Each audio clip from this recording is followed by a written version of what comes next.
Calling all boomers, zoomers, and beyond. Reinventing lives with a brand new Center for Dynamic Learning. Meet the people that started this amazing new concept. Dorothy Aaron, Michael SLODOVNIK, and ARLENE Smith. Michael, you've said this. We are not the same generation of retirees as our parents. Explain what you mean by that. Well, if I go back 2 generations to my grandparents, when they retired, they sat around and waited. Our parents' generation, by and large, are in between. They started to travel a bit more. They kept on with more activities. I think our generation is reaching the point where we are better educated, we retire with more resources at hand, and we can do more things. And I think we've become much more active, and we do not sort of feel that we want to stop doing what we did before, only we want to do it differently. So we're taking the energy we had. We still seem to have energy in our 50s and 60s and even into the 70s, and we're trying to channel it in different ways. And I think Center for Dynamic Learning is showing how one of the ways that we're channeling that energy. Expectations. We expect more than our parents and our grandparents? Absolutely. Sure. Absolutely. There's no question that we don't want to give up our youth. We were the kids of the 60s. We're going to be kids forever. And I think we have that expectation going forward. I think we do not accept the fact that we're now senior citizens or getting there. Rage against the night. Rage is a good word. No night. We want dawn, and it's a new dawn for you, ARLENE Smith. Tell us about how you started the whole thing. Why? I retired as a high school principal. I was very active, involved, and involvement was important to me. I looked at courses that were available, and there was nothing that really met my needs. I'd go to courses, I'd listen to lectures. I had a lot to offer, but I had no opportunity to do that. So I decided that we needed to start courses where there was interaction, where I could use my intelligence, my intellectual abilities to be involved.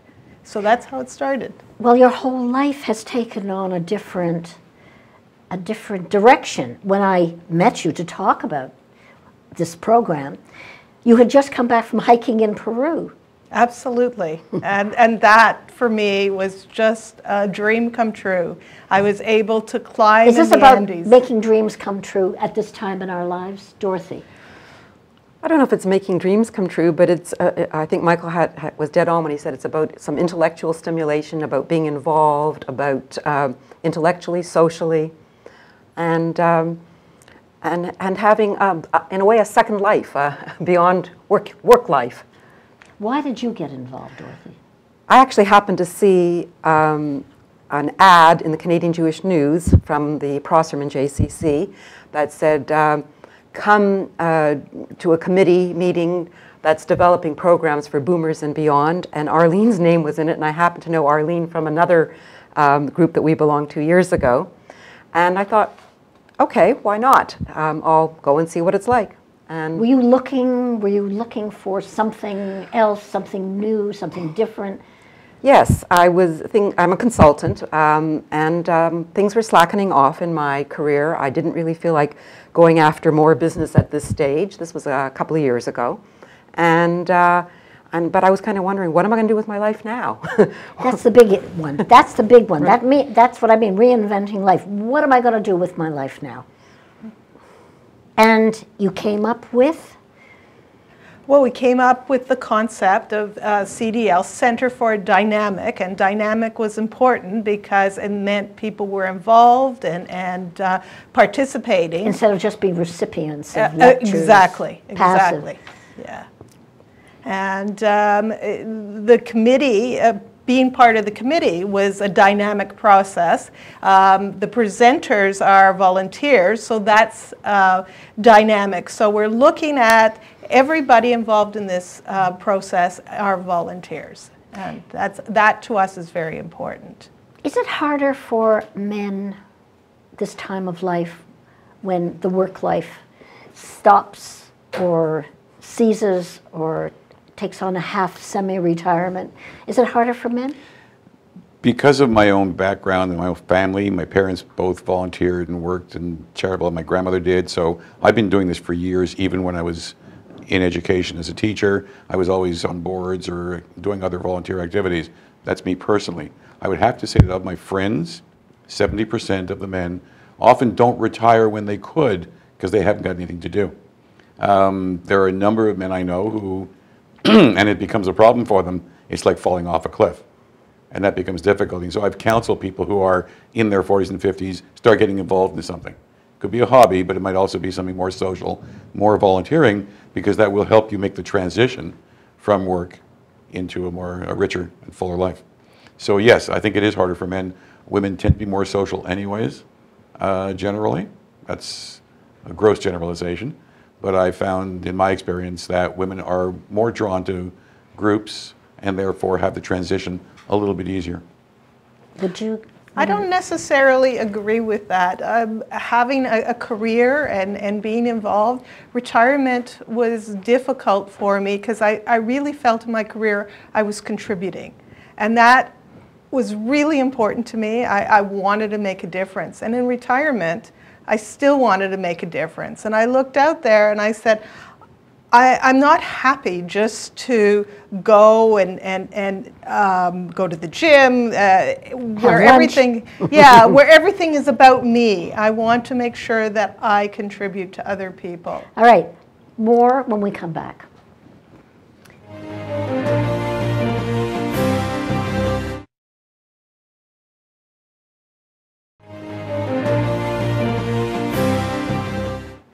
Inventing yourself at the new stage of life called, for lack of a better word, retirement. I hate that word. Michael, you said before you retire, you should start thinking about it. How can you think about it when you're in the middle of going up the money tree and the mortgage and little kids to raise? How do you do that? If you read the finance section of most of the papers, there's often a feature on preparing for retirement financially. And I don't think it's any less important to prepare for retirement intellectually, socially. We actually have one of the courses that we offer is the New Retirement, where we show examples of people who have retired, who have done a variety of things like adventure travel, like start their own business, do some consulting, volunteering on boards, and give examples to people who are coming up, who may say, you know, that would be an interesting thing for me to do. These are people who don't necessarily within their own lives already have a plan. So we're helping them make the transition. And, you know, looking at the ladies here, both of them have made the transition very well. You've heard, you know. Well, I don't know if it was easy. It was not. It didn't go from here to there so smoothly. Did it? For you, it didn't. No, there was about a month or two in there when I was sort of thinking, what am I... Just a month or two? Well, probably a little longer than that. But I had found things to do, and then I was sort of, what am I going to do now? And I wanted to do things that were more than just, I mean, as important as delivering Meals on Wheels or stuffing envelopes, I wanted to use my professional skills. And I was a facilitator, I still am actually, I do focus groups. I also have done courses, and I wanted to take those skills in and use them going forward. And I've been able to do that, and it's been really rewarding to work together with these people to plan and to carry out the programs. And your theme of wanting to contribute, wanting that you achieved and experienced as a high school principal, that theme continued for you. Absolutely. Absolutely. You know, to see people involved in courses where they are able to contribute and learn about themselves. And I want to just go back to the retirement course. I wish I had the retirement course before I retired, because I just jumped, and that's the way I do things. I jumped into retirement and thought the world will open up for me and I'll find things. And all of a sudden, all the emails stopped.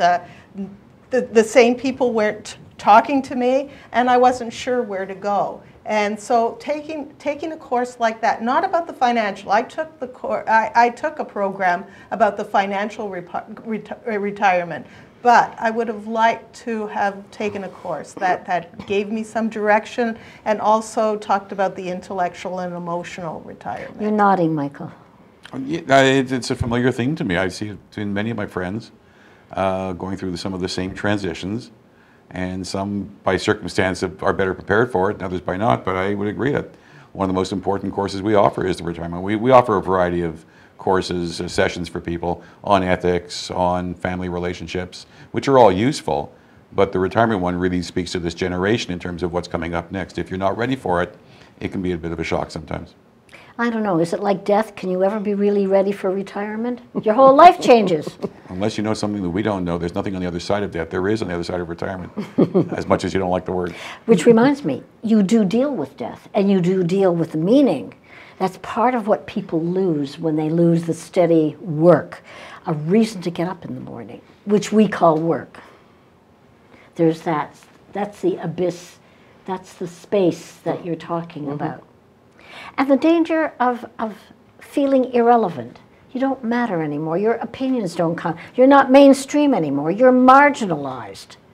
And the world marginalizes you.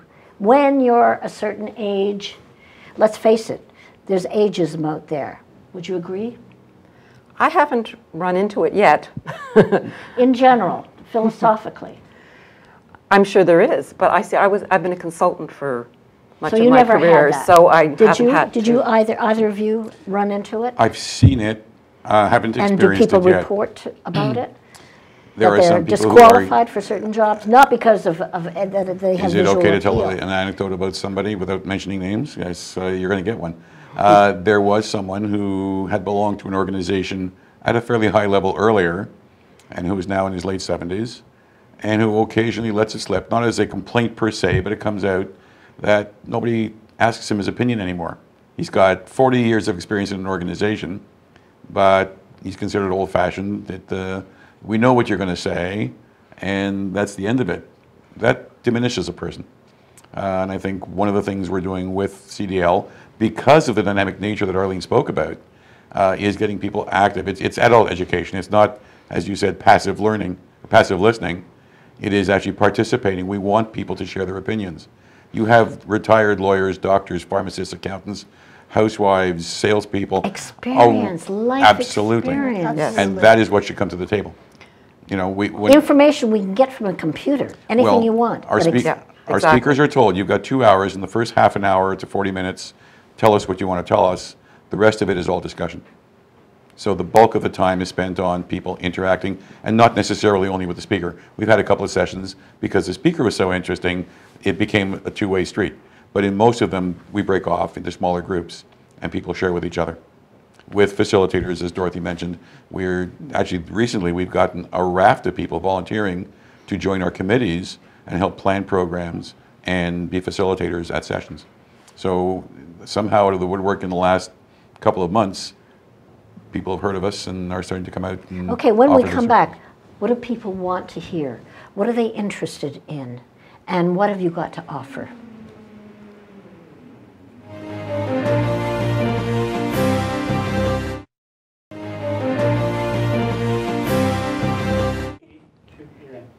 We were talking about ageism and the fact that people don't feel valued. And part of CDL is making people feel valued. We value their opinions when they're taking courses. We value people who volunteer for our committees. We value people who are speakers. So that whole aspect of ageism and not being worthwhile, we've countered that because people do feel worthwhile when they're part of CDL. Some of the things that you talk about have very much to do with this stage of life where you don't find anywhere else. Meaning, death, how to live, spirituality at this point becomes much more, much closer to your essence. Talk about Philosophy Cafe, Michael. Well, that's going to be designed as a discussion group. Start off with a small reading from some philosopher, probably long dead, who had something important to say about some of the major issues. Is there a God? What's the meaning of life? What's the nature of man? And then let people share their thoughts. You know, they may say, I agree with this, I disagree with it. The key questions, of course, are why. And that's where you draw out people's opinions and backstories, and then you can get some good discussion going. So that'll be something which we're actually experimenting with. There's no special guests coming in, no high-profile speakers. This is really new. It's really a discussion group. And so we call it the Philosophy Cafe. We'll probably serve some coffee and, and go from there. But there are other courses as well. We have A Mindful Life, which is really a Jewish take on how to live mindfully. Talk about meditation, talk about Musar, you know, the whole notion of living a good life, living a proper life, ethical life. We've had courses in ethics which really get down to people discussing whether they agree or not with various ethical stances on particular issues. So, you know, and the ladies can talk about other courses we've had that have been very successful in terms of the level and quality of the discussion that goes on. So, what are people looking for in? I can tell you what I'm looking for. I'm excited about two particular programs this fall.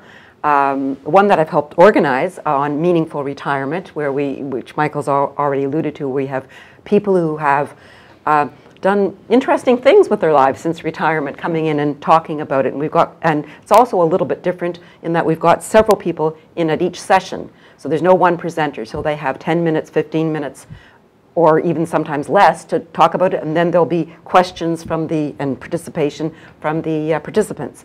The other one I'm excited about is called Health Literacy, where I'm told by the people who are going to be presenting it that we will have surprising insight into how to navigate through our healthcare system.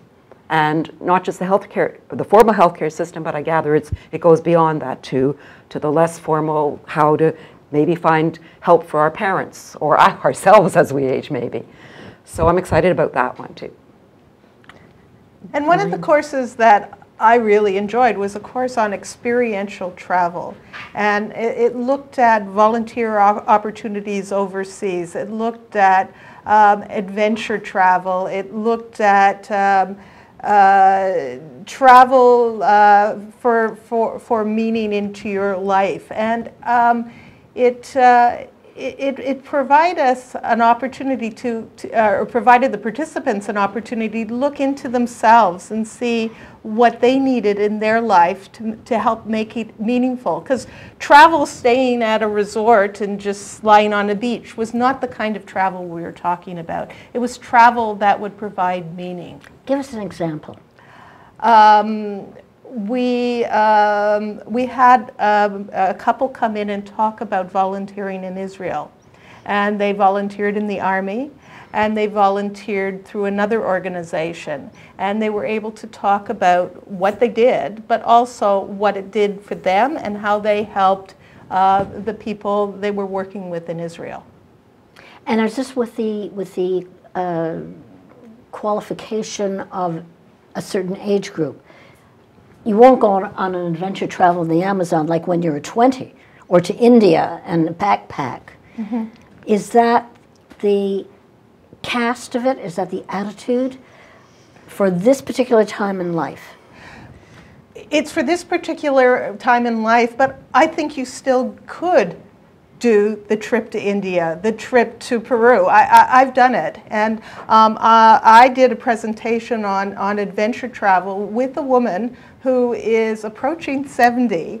And she volunteered in Nepal, and then after that went and climbed the mountains. She volunteered in India, and then she went on a camel ride across the desert. And so I believe age is just a number. And what about fitness? Fitness and is an issue. And fitness. You do what you can. And there are things I can do that people at 30 can't do.